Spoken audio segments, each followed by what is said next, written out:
गुरु प्यारी साध संगत जी, आप सभी को प्यार भरी राधा स्वामी जी।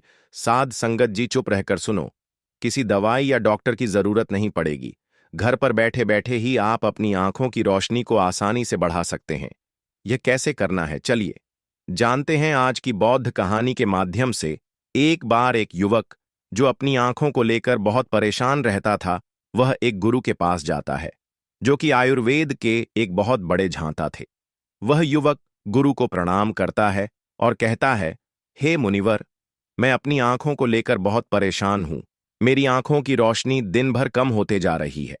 मुझे सब कुछ धुंधला धुंधला दिखाई देता है। कई बार तो मेरी आंखों में बहुत ज्यादा दर्द और जलन होता है और बहुत ज्यादा आंसू भी निकलते हैं। गुरुदेव, मेरी आंखें समय से पहले ही मेरा साथ छोड़ रही हैं।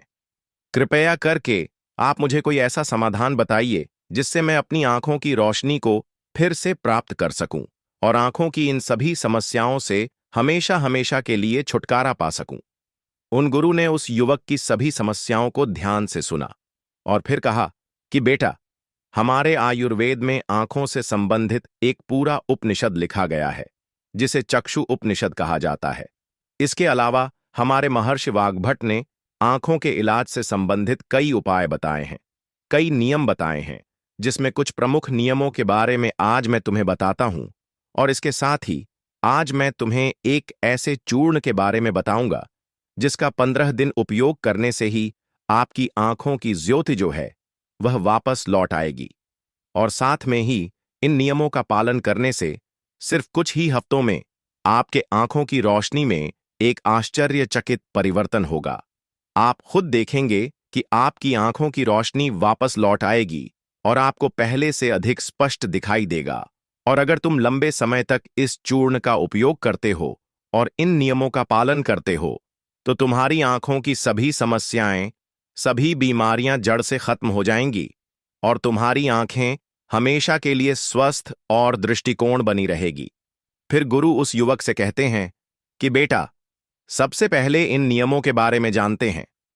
इसके बाद मैं तुम्हें उस चूर्ण के बारे में, उस चूर्ण की विधि के बारे में बताऊंगा और यह भी बताऊंगा कि तुम्हें उसे किस तरह से प्रयोग करना है। फिर गुरु उस युवक से कहते हैं कि बेटा, अब तुम्हें नियमों को ध्यान से सुनो। आंखों के उपचार के लिए आयुर्वेद का पहला नियम है, सुबह उठते ही बिना कुल्ला किए अपने मुंह की लार को आंखों पर लगाना है। तुम जैसे ही सुबह बिस्तर से उठते हो तो बिस्तर पर बैठे हुए ही अपने मुंह की लार को अपनी उंगली में लो और उसे अपनी आंखों की कोर में काजल की तरह लगाओ। यह बहुत ही रामबाण इलाज है आंखों की सभी समस्याओं का। असल में हमारी लार में वह सभी तत्व पाए जाते हैं जो मिट्टी में होते हैं, और जब हम मुंह की लार को आंखों में लगाते हैं तो वह सभी पोषक तत्व हमारी आंखों को मिलने लगते हैं, जो इसे स्वस्थ बनाए रखने के लिए बहुत जरूरी है। आंखों को हमेशा स्वस्थ बनाए रखने के लिए आयुर्वेद का दूसरा नियम है, मुंह में पानी भरकर आंखों में धीरे धीरे छींटे मारना।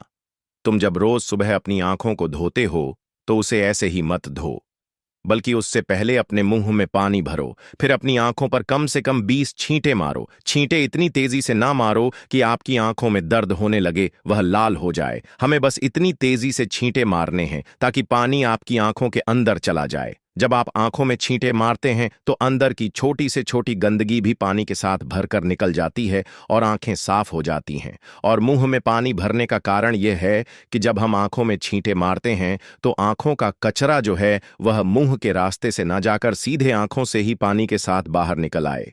क्योंकि आंखों की कहीं बीमारियां सिर्फ आंखों में धूल मिट्टी जाने के कारण या कचरा जाने के कारण पैदा होती है, और जब यह सब कचरा साफ होगा तो हमारी आंखें भी स्वस्थ होंगी। फिर गुरु उस युवक को तीसरा नियम बताते हुए कहते हैं कि बेटा, सूर्य देव को देखना है।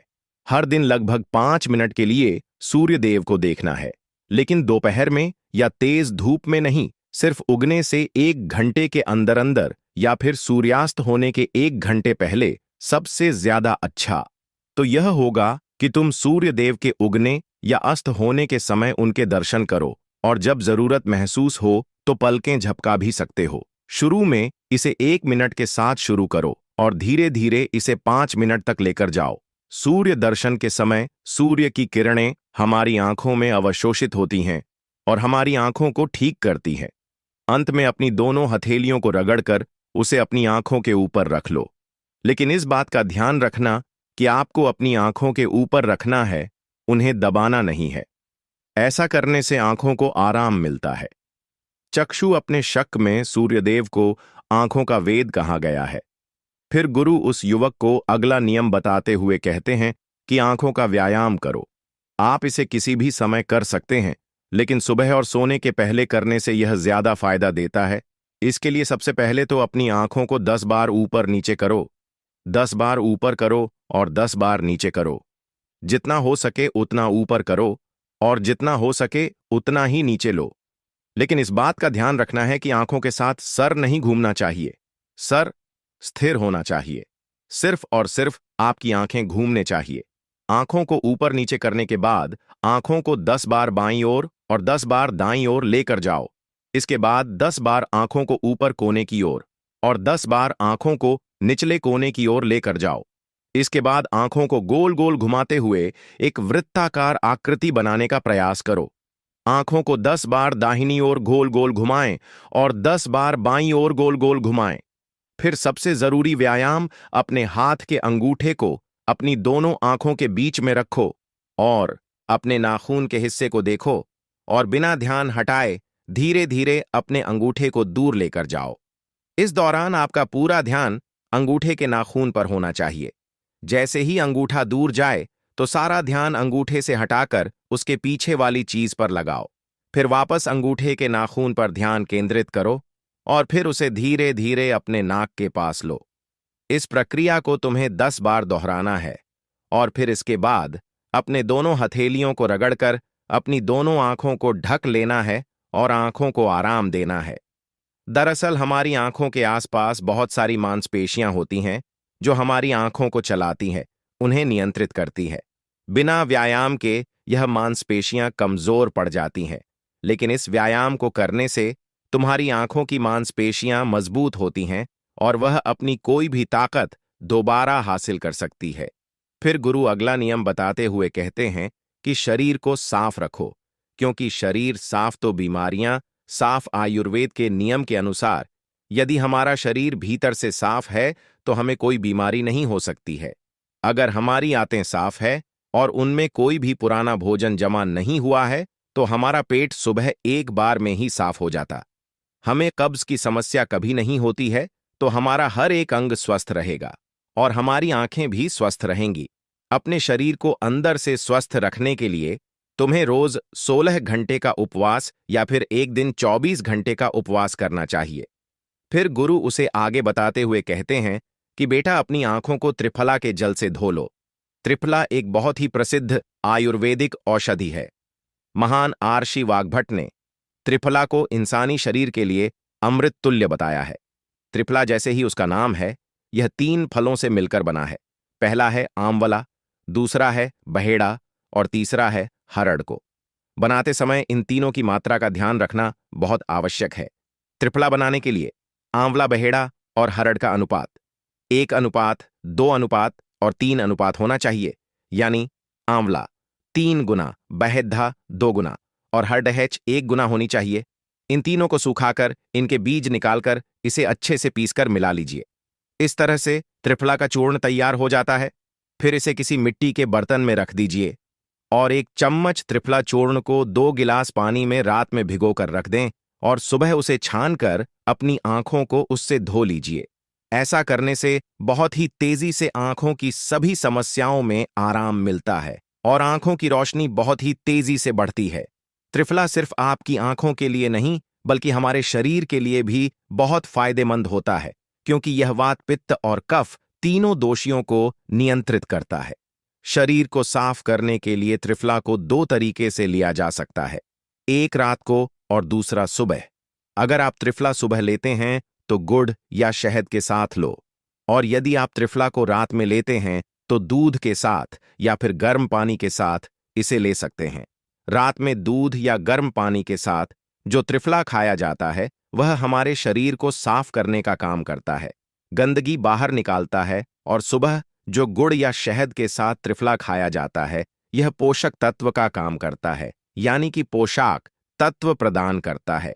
इसीलिए जो व्यक्ति स्वस्थ है, जिन्हें कब्ज या पेट से जुड़ी हुई कोई भी दिक्कत नहीं है, वह त्रिफला को दिन में खाएं, और जिन्हें पेट की सफाई करनी है, कब्ज की समस्या रहती है, वह इसका सेवन रात को करें। फिर गुरु उस युवक को अगला नियम बताते हुए कहते हैं कि बेटा, यह नियम बहुत ही लाभकारी है। इससे तुम्हारी आंखें और मन दोनों ही तेज बनते हैं। इसके लिए तुम्हें एक अंधेरे कमरे में दीपक या मोमबत्ती जला लेना है। फिर उसे इतनी ऊंचाई पर रखना है कि जब तुम बैठो तो वह तुम्हारी आंखों के ठीक सामने होना ज्यादा ऊपर होना चाहिए और ना ही ज्यादा नीचे होना चाहिए। इसके बाद आपको अपनी पीठ को सीधा करके आरामदायक स्थिति में बैठ जाना है और अपनी दृष्टिकोण उस दीपक या मोमबत्ती की ज्वाला पर, यानी ज्योति पर केंद्रित करना है और लगातार उस ज्योति को देखना है। इस बीच यदि तुम पलक झपकाना चाहते हो तो आप झपका सकते हो, लेकिन कोशिश करो कि जितनी देर तुम बिना पलक झपकाए रह सकते हो तो बिना पलक झपकाए रहो। थोड़ी देर में तुम देखोगे कि तुम्हारी आंखों से आंसू बहने लगेंगे, लेकिन चिंता करने की कोई जरूरत नहीं है, क्योंकि यह क्रिया हमारे आंसुओं के द्वारा हमारी आंखों की सफाई कर रही है। इस प्रक्रिया के बीच आप आंखों के आंसू को रोकने का प्रयास ना करें, बस इन्हें बहने दें। इस दौरान अपने हाथों से अपनी आंखों को भी स्पर्श नहीं करना है। जब यह प्रक्रिया पूरी हो जाए, तब अपनी दोनों हथेलियों को रगड़कर धीरे धीरे अपनी आंखों के पास लेकर जाओ और आंखों को ढक लो। यह प्रक्रिया रोज रात को सोने से पहले कुछ मिनट के लिए करो। फिर तुम स्वयं देखोगे कि तुम्हारी आंखों की रोशनी दिन प्रतिदिन बढ़ती जा रही है। इस प्रक्रिया को करने से आपकी आंखों की रोशनी के साथ साथ आपकी एकाग्रता भी बढ़ती है। फिर गुरु उस युवक को अगला नियम बताते हुए कहते हैं कि किसी भी ठंडी सब्जी जैसे खीरा, लौकी और आलू के छोटे छोटे टुकड़ों को कुछ मिनट तक अपनी आंखों के ऊपर रखो। जब हम खीरे या लौकी को इस तरह से छोटे छोटे टुकड़ों में काटकर आंखों के ऊपर रखते हैं तो हमारी आंखों के आसपास का जो क्षेत्र है वह ठंडा हो जाता है और बाकी का क्षेत्र गर्म रहता है, जिससे आंख और सर के बीच का जो तापमान है उसमें अंतर आ जाता है और ज्यादा से ज्यादा रक्त आंखों की तरफ आने का प्रयास करता है। फिर जिस जगह पर रक्त का प्रवाह ज्यादा होता है, उस जगह का इलाज खुद ब खुद शुरू हो जाता है। इस प्रक्रिया को आपको हर दिन 10 से 12 मिनट तक जरूर करना है। इससे आपकी आंखों की रोशनी बढ़ेगी और आप ताजगी महसूस करेंगे। फिर गुरु उस युवक को अगला नियम बताते हुए कहते हैं कि बेटा, तुम्हें रोज ऐसा काम करना है जिसमें ज्यादा रक्त का प्रवाह हो, जैसे शीर्षासन, भस्त्रिका आसन। ऐसे आसनों को करने से रक्त की ज्यादा मात्रा आंखों की तरफ जाती है और आंखें स्वस्थ बनी रहती हैं। फिर गुरु उस युवक को कहते हैं कि बेटा, तुमने नियमों के बारे में तो जान लिया, अब मैं तुम्हें उस चूर्ण के बारे में बताता हूं जिसका उपयोग तुम्हें करना है, और उसका उपयोग करने से कभी भी तुम्हारे आंखों की ज्योति खराब नहीं होगी। और अगर जिनको चश्मा लग चुका उनका चश्मा भी कुछ हफ्तों में उतर जाएगा। इस चूर्ण को बनाने के लिए आपको 4 चीजों का प्रयोग करना है, जिसमें पहली चीज है सौंफ, दूसरी चीज है बादाम, तीसरी चीज है धागे वाली मिश्री और चौथी चीज है काली मिर्च। हमें सबसे पहले तवे पर सौंफ को थोड़ा सेक लेना है। सौंफ को नेत्र ज्योति के रूप में अव्वल माना जाता है। इसकी तासीर ठंडी होती है। इसके साथ ही यह खाने को पचाने में बहुत ज्यादा मदद करती है। सौंफ हमारे शरीर के मोटापे को भी कम करती है। सौंफ में पोटेशियम, मैग्नीशियम, जिंक, लोहा, कॉपर जैसे मिनरल्स भरपूर मात्रा में होते हैं। आपको सौंफ को तब तक सेकना है जब तक उसमें खुशबू ना आ जाए। जब खुशबू आने लगे तब आप उसे नीचे उतार लीजिए। फिर आपको बादाम को हल्का हल्का सेकना है। बादाम में विटामिन ए प्रचुर मात्रा में होता है, जो हमारे दिमाग को तंदुरुस्त रखता है। इसमें प्रोटीन एवं फाइबर काफी अच्छी मात्रा में पाए जाते हैं, जिसकी वजह से हमारा पेट भरा भरा रहता है और यह हमारे मोटापे को भी कम करती है। इसके बाद आपको बादाम और सौंफ को अच्छी तरीके से पीस लेना है। इसका बारीकी टोन बना लेना है और इसके बाद आपको धागे वाली मिश्री में से धागा निकाल देना है और उसे कूटकर उसका बारीक टोन बना लेना है। फिर आपको 10 से 15 काली मिर्च लेनी है। काली मिर्च में एंटी इन्फ्लामेटरी तत्व पाए जाते हैं, जो आंखों के लिए बहुत लाभदायक होते हैं। इसके साथ ही काली मिर्च जीवाणु रोग और इम्यूनिटी बढ़ाने में सहायक होती है, जिससे आंखों की रोशनी मजबूत बनती है। काली मिर्च में विटामिन ए और विटामिन ई पाए जाते हैं, जो आंखों के लिए बहुत लाभदायक हैं।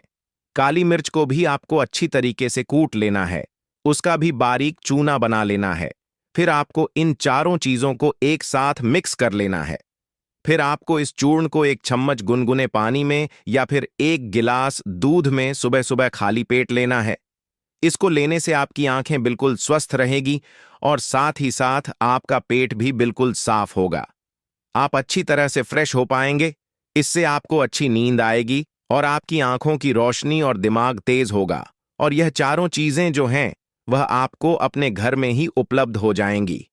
फिर गुरु उस युवक से कहते हैं कि बेटा, आज के समय में आंखों को स्वस्थ रखने के लिए जो सबसे ज्यादा जरूरी है वह है अपनी स्क्रीन टाइम को कम करना। आजकल लोग सुबह उठते ही सबसे पहले अपने फोन के मैसेज को देखते हैं और फिर पूरे दिन यहां तक कि देर रात तक मोबाइल या लैपटॉप को यूज करते हैं। और इन लैपटॉप, फोन, टीवी से निकलने वाली लाइट हमारी आंखों के लिए बहुत नुकसानदायक होती है। इसीलिए आप एक ऐसा रूटीन बनाएं जिसमें आप रात में 8 या 9 बजे के बाद किसी भी तरह की स्क्रीन को नहीं देखेंगे। ऐसा करने से आपकी आंखों को तो आराम मिलेगा ही, साथ ही साथ आपकी नींद जो है वह गहरी हो पाएगी और अगले दिन आपका रोना महसूस करेंगे। और अगर आपका काम देर रात तक लैपटॉप पर है तो आप हर कुछ देर में ब्रेक लो, आंखों को बंद करो और उन्हें आराम दो। इसके अलावा आप अपने खाने में विटामिन ए और विटामिन सी को शामिल करो, जैसे गाजर, संतरा चक्र इत्यादि।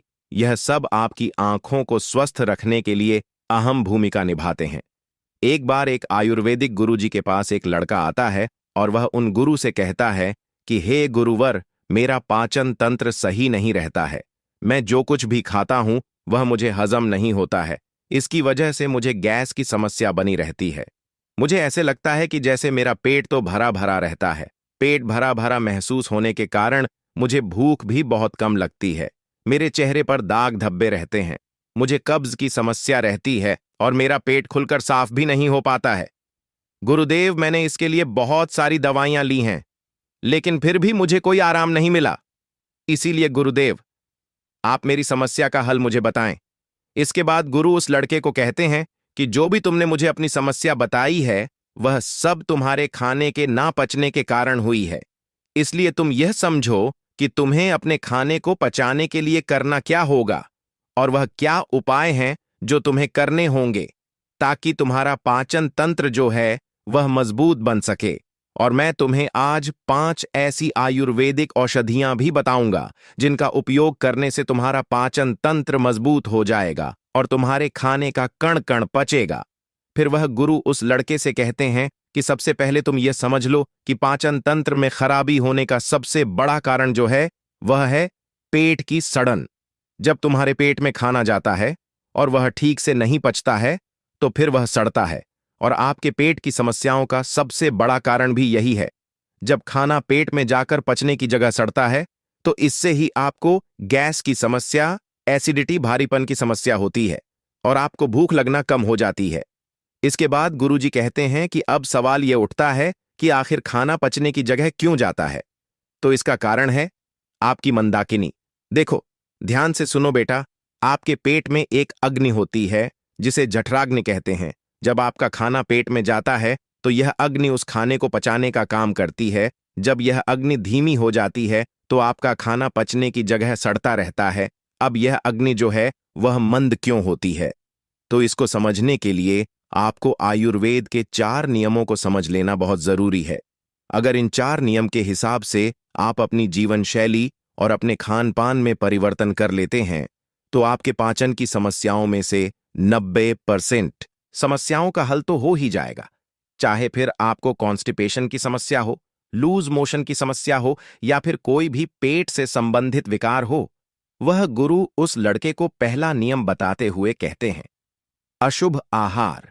हमारे आयुर्वेद में कहा गया है कि आप भोजन को पकने के 3 घंटे के अंदर अंदर उसे खा लें और ज्यादा से ज्यादा आप 5 घंटे के अंदर उसे खा लें। लेकिन अगर भोजन को पकाए हुए 5 घंटे से ज्यादा हो गया है तो आप उस खाने को आप उस भोजन को ना खाएं, क्योंकि ऐसा भोजन जठराग्नि पर दबाव डालता है, जिसको पचाना थोड़ा सा मुश्किल हो जाता है।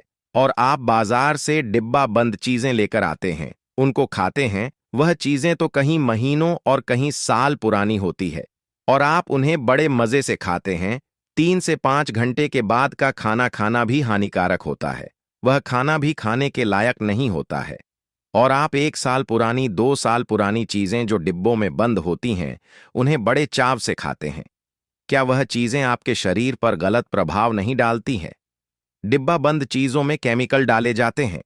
वह केमिकल इन चीजों की वैधता तो बढ़ा देते हैं, लेकिन आपके स्वास्थ्य पर बहुत बुरा असर डालते हैं।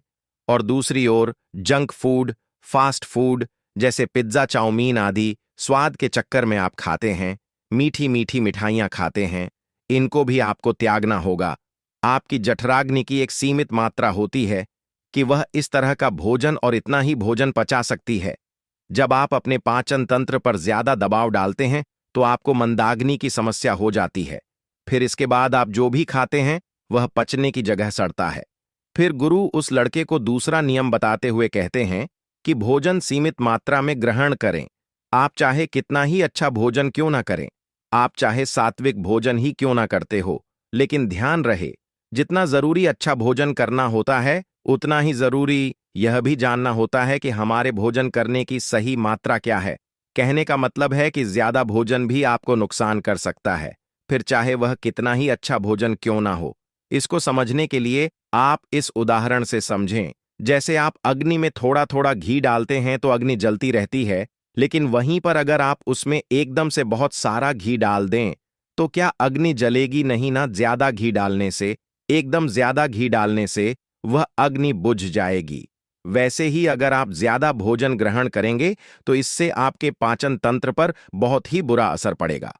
आपका पाचन तंत्र उसे पचा नहीं पाएगा और वह खाना जाकर आपके पेट में सड़ता रहेगा।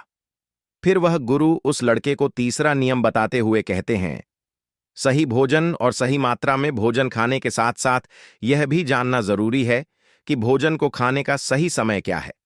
आप सुबह के समय नाश्ता खाएं, जिसमें आप फल, सब्जियां आदि खा सकते हैं, या फिर आप जूस पी सकते हैं। इसके बाद दोपहर में आप खाना खा सकते हैं।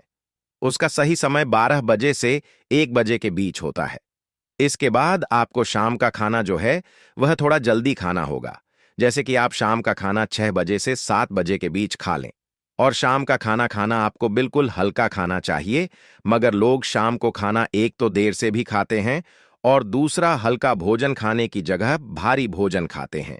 फिर सीधा सोने चले जाते हैं, जिससे पाचन तंत्र मंद हो जाता है और खाना पचने की जगह सड़ने लगता है।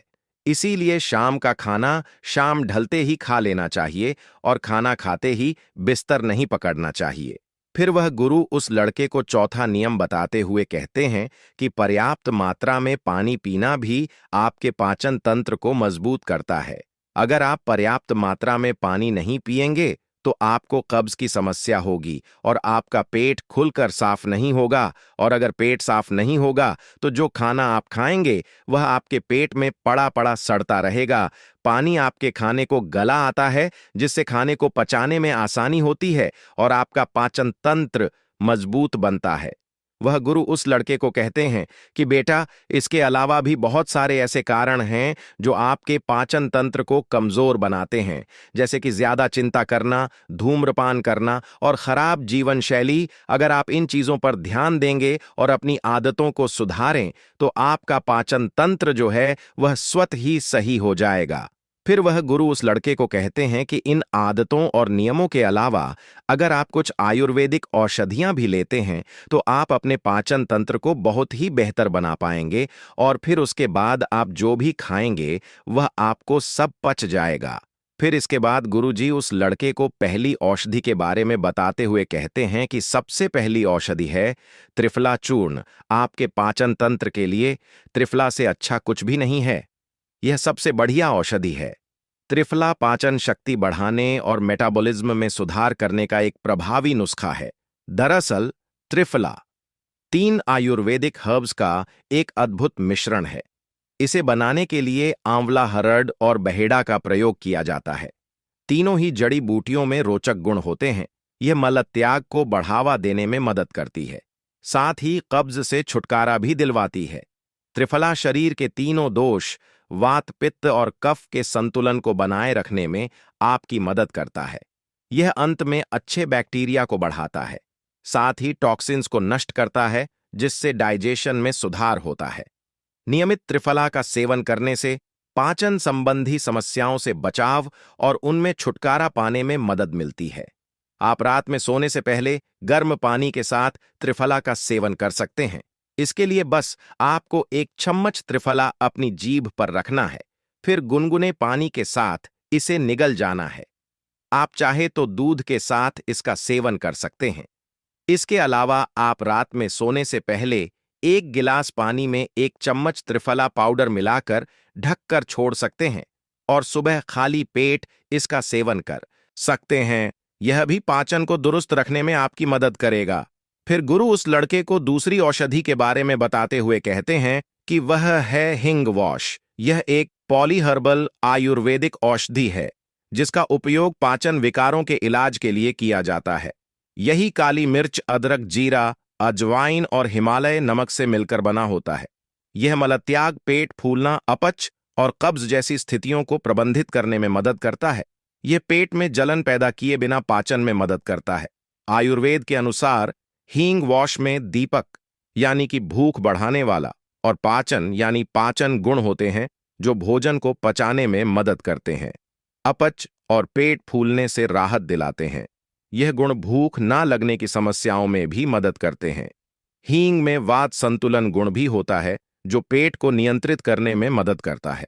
इसका भी प्रयोग आपको खाना खाने के 45 मिनट के बाद पानी या दूध में किया जा सकता है।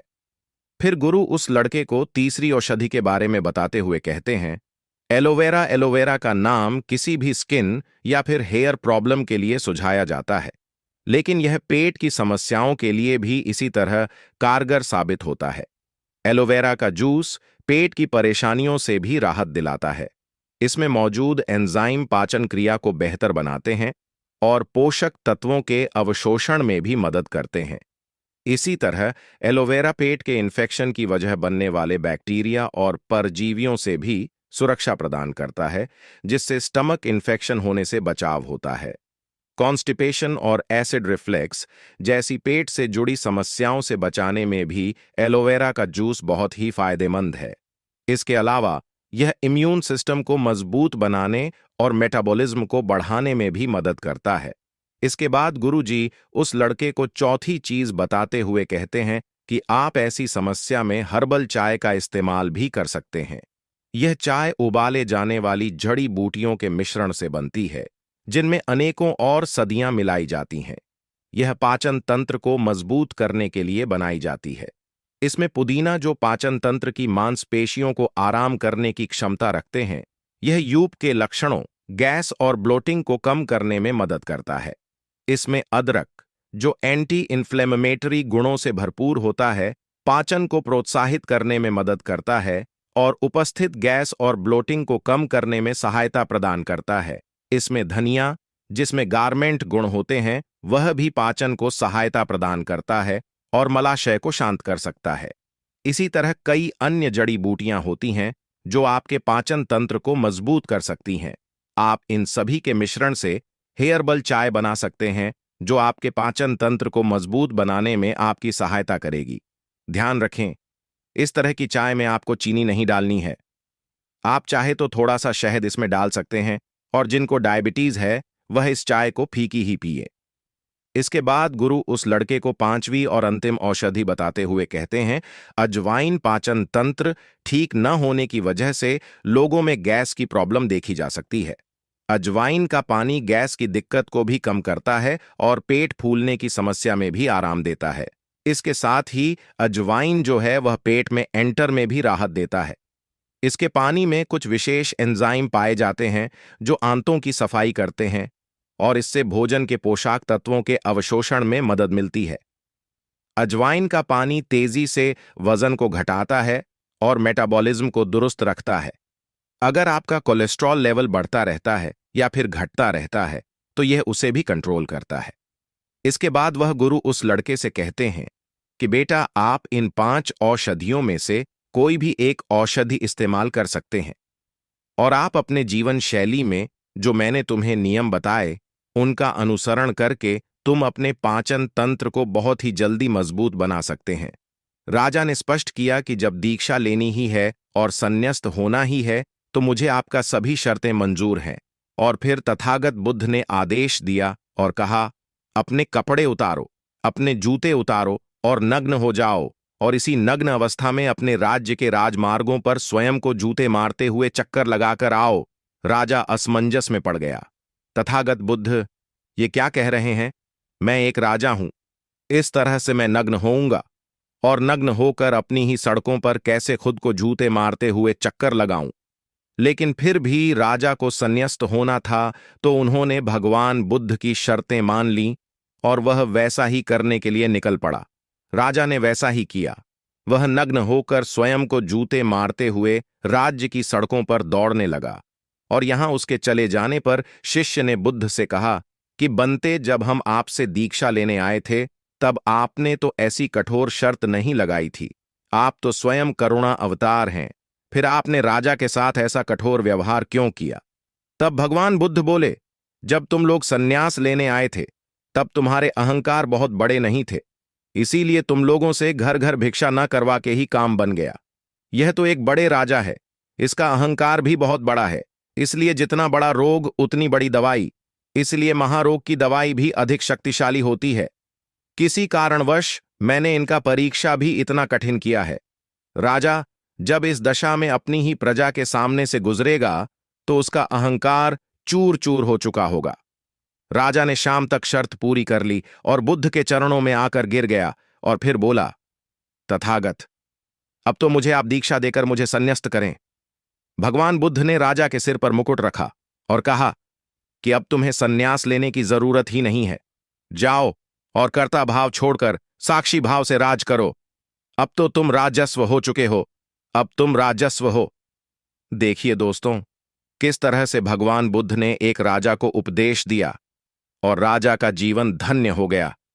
दोस्तों, यह छोटे से उपदेश से आपको क्या ज्ञान प्राप्त हुआ, कमेंट में हमें जरूर बताइएगा। चलिए अब जानते हैं स्वास्थ्य से संबंधित बहुत ही महत्वपूर्ण जानकारी। क्या आप जानते हैं कि यह हमारा शरीर किससे बना है? यह सबसे पहले जानना बहुत जरूरी है। और हमारे शरीर में कौन से 3 दोष पाए जाते हैं? हमारा शरीर 5 तत्वों से बना है और हमारा शरीर में 3 दोष पाए जाते हैं, वात दोष, पित्त दोष और कफ दोष। इसे जानना जरूरी है क्योंकि यह हर एक बीमारी का कारण होता है, क्योंकि हर एक बीमारी जड़ यही 3 दोष है, इसीलिए जानना जरूरी होता है। तो आपका शरीर का सबसे महत्वपूर्ण दोष यह 3 दोष हैं, पित्त दोष, वात दोष और कफ दोष। अगर आपके शरीर का वात दोष गड़बड़ हो गया तो 60 से 70 पर बीमारी होगी। अगर आपके शरीर का पित्त दोष गड़बड़ हो गया तो आपके शरीर में 15 से 20 पर बीमारियां होती हैं, और यदि आपके शरीर का कफ दोष गड़बड़ हो गया तो 5 से 10 पर बीमारी होती है। अब इस तीनों प्रवृत्ति हमारे शरीर में कब से कब तक रहती है? जब हम जन्म से बाल्यावस्था में रहते हैं, यानी जब हमारा जन्म होता है और 14 साल की उम्र तक हमारे शरीर में कॉफ प्रवृत्ति ज्यादा होती है। इस समय कॉग ज्यादा बनता है। यह प्रकृति की देन है। कॉफ इसलिए बनता है क्योंकि हमारा शरीर ग्रो करता है। कॉफ बनना जरूरी है क्योंकि यह कॉफ हमारे शरीर के बहुत ही महत्वपूर्ण अंग है।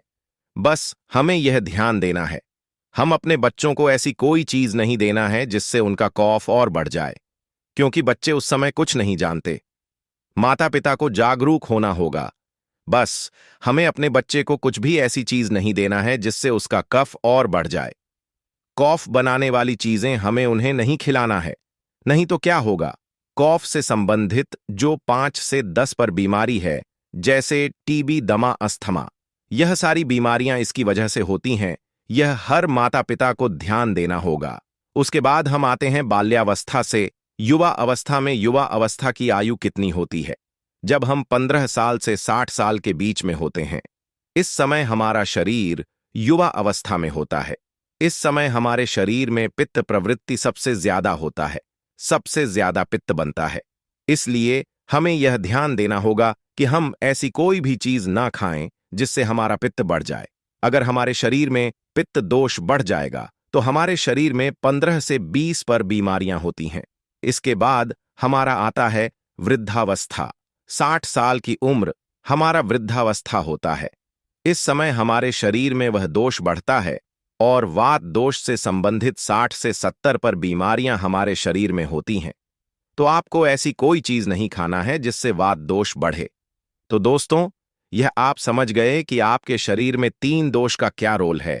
इसलिए इन 3 दोषों से संबंधित जो भी जानकारी जहां से भी उपलब्ध हो, एकत्र करें और उसे अपने जीवन में लागू करें, कारण को दूर करें और हमेशा इस बात का ध्यान रखें कि इन 3 दोषियों में क्या खाना चाहिए और क्या नहीं खाना चाहिए। इस दोषियों को बढ़ाने वाली चीजें कभी ना खाएं। अब आप इन तीनों दोषियों के बारे में जान गए हैं, तो अब जान लें कि आपका शरीर 5 तत्वों से कैसे बना है। आपका शरीर 5 तत्वों से बना है और इन 5 तत्वों में प्रोटीन्स, विटामिन्स सारे तत्व आते हैं। अब इस 5 तत्वों में और 3 दोषों में जो भी कमी आती है तभी आपका शरीर बीमार होता है, अन्यथा आपका शरीर बीमार नहीं होता। अब आप समझ गए आपका शरीर बीमार होने का क्या कारण है। जैसे कुछ लोग रोते हैं, भगवान ने हमें यह कष्ट दे दिया, भगवान ने हमें यह बीमारी दे दिया, हमें गैस्ट्रिक अल्सर हो गया, हमें थायराइड, ब्लड प्रेशर, शुगर हो गया। क्यों हो गया? भगवान ने नहीं दिया, आपने खुद पाला है। जब प्रकृति आपको खाना खाने के नियमों का पालन करने के लिए कहती है, पानी पीने के नियमों का पालन करिए, इस प्रकृति का नियम पालन करिए, तो आप क्यों नहीं कर रहे हैं? जबकि हमारा शरीर उसी तत्वों से बना है, प्राकृतिक तत्वों से ही तो बना है। हमारा शरीर भी पानी से ही तो बना है, खाने से ही तो बना है, पोशाक तत्वों से ही तो बना है। यह सारे नियमों का आपको पालन करना होगा। अब जब यह हमारा पित्त दोष कह रहा है कि यह चीज नहीं खाई, यह पित्त और बढ़ेगा, तो आप उसे क्यों खाते हैं? पिज्जा, बर्गर आप क्यों खाते हैं? चाय आप क्यों पीते हैं? चीनी आप क्यों खाते हैं? मैदा आप क्यों खाते हैं? जब आप यह सारी चीजें खा रहे हैं तो आपके पेट में एसिडिटी बनेगा, आपका पाचन तंत्र बीमार पड़ेगा। तो जब आपका पाचन तंत्र बीमार होगा तो अनेक बीमारियां आपको आएगी। यह तो आप खुद कर रहे हो, न ब्रह्मांड नहीं दे रहा है, भगवान नहीं कर रहा है। आप इसे खुद जाने अनजाने में कर रहे हैं। हम अपने मन को, अपनी जीभ को कंट्रोल नहीं कर पा रहे हैं। तो दोस्तों, ये सारी चीजें आप छोड़ दीजिए। अब बात करते हैं कि हमें अपने शरीर पर कौन सा तेल लगाना चाहिए, कहां पर लगाना चाहिए, इस बारे में जानते हैं। आप समझ गए आपके शरीर का निर्माण कैसे होता है। इसे सुरक्षित रखना आपके हाथ में है। इसकी की सुरक्षा आप खुद कीजिए। शरीर के 4 महत्वपूर्ण अंग हैं जिससे आपकी शरीर की सारी नसें जुड़ी हुई हैं।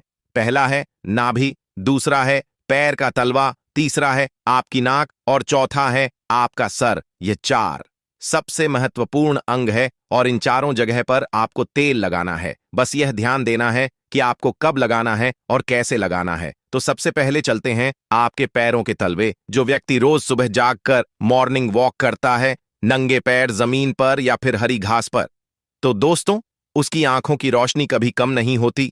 तो इसीलिए आपको पैरों के तलवे में शुद्ध तोरी का तेल लगाना है। इसके अलावा आप शुद्ध सरसों का तेल भी लगा सकते हैं। जब आप रात में सोने जाएं तो उसके पहले गुनगुने पानी से अपना पैर धो लीजिए। पैर धोने के बाद बढ़िया से उसे साफ कर लीजिए, सूख जाए।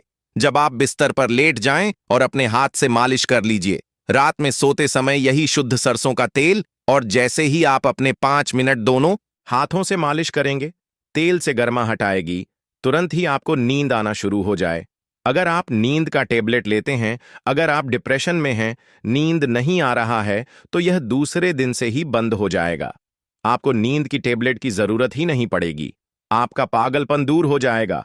याददाश्त बहुत तेज होती है, दिमाग से संबंधित सारे समस्याएं खत्म, और एक ही बार में आप 10 बजे सो रहे हैं।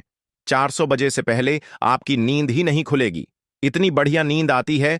तो पैर के तलवे में तेल लगाने से आपके पाचन तंत्र मजबूत होता है, याददाश्त तेज होती है, भूख लगती है, शरीर में शक्ति मिलती है, ऊर्जा मिलती है, यानी कि शरीर की सारी पोषक तत्वों को आपूर्ति कर देता है। दूसरा स्थान है नाभि, जो कि आपके शरीर का सबसे महत्वपूर्ण अंग है। नाभि के पीछे एक पेय को ग्रंथि पाई जाती है और इसी पेय को ग्रंथि से शरीर की सारी नसें जुड़ी हुई होती हैं। और यह शरीर की सबसे शक्तिशाली ग्रंथि होती है, इसलिए नाभि में तेल लगाना चाहिए। आप देखते होंगे जब आपके घर में छोटा बच्चा होता है तो माताएं उस बच्चे की तेल से मालिश करती थी, लेकिन अब तो बच्चों को तेल लगाना ही बंद कर दिया। पहले माताएं 8 से 10 बार दिन में बच्चे की तेल से मालिश करती थीं। वे कहती थीं कि हम जितनी बार तेल की मालिश करेंगे, उनकी हड्डियां उतनी ही मजबूत होंगी। और वह घर पर बना हुआ शुद्ध सरसों का तेल होता था। और वह शुद्ध सरसों घर का तेल और किसका बनाती थी? किसी सरसों को घूं करके सरसों को रोलक, पहले जो उसी से मालिश करती थी, पहले वह लगा देती, उसके बाद छोड़ा करके। लेकिन आज फैशन बदल गया है। लोग तरह तरह के केमिकल युक्त तेलों से मालिश कर रहे हैं। यह किसी काम का नहीं दोस्तों। कंपनियां हमें सिर्फ बेवकूफ बनाती हैं और इससे सिर्फ बीमारियां होती हैं। क्योंकि बच्चों की मालिश के लिए सबसे अच्छा तेल सरसों का है और गांव के बच्चों को माताएं आज भी सरसों के तेल की मालिश करती हैं दोस्तों। मैं उम्मीद करता हूं कि यह कहानी सुनने से आपके जीवन में अच्छे बदलाव आए होंगे।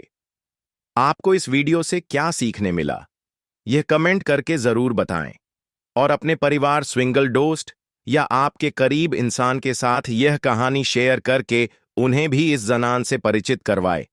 बाकी अगर आपको यह वीडियो दिल से अच्छी लगी हो तो ही इस वीडियो को लाइक कर देना। और आपने अब तक इस चैनल को सब्सक्राइब ना किया हो तो चैनल को सब्सक्राइब भी जरूर कर देना राधा स्वामी जी।